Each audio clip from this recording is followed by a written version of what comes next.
In this video, I'm going to walk you through a short demonstration of a new way to perform engineering design reviews in virtual reality using the HTC Vive headset and the controllers. This is what you'll see while wearing the headset, and right now we are looking at a miniature scaled 3D model of a house. We can manipulate the model using our virtual clipboard and even jump inside like Google Street View.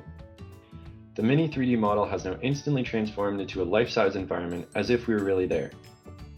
And yes, we can work with other designers from around the world and even take selfies. Again, we can access our virtual clipboard for all the tools we might need during inspection, like measuring tape and markup tools like you'll see in a minute. This is how we at Hatch are reusing 3D models and design data that were originally needed for engineering design and pre-construction, then transforming them into virtual environments where workers from anywhere in the world can safely perform training exercises or site inspections together. In this example, we are using a 3D model of a house, which can just as easily be any other engineering 3D design, such as a power plant or mine shaft.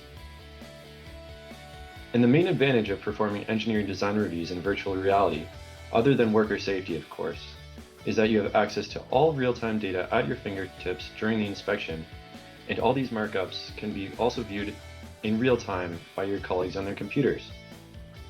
For example, some of these additional features include time of day sliders and enabling or disabling layers of the model to double-check your designer's work.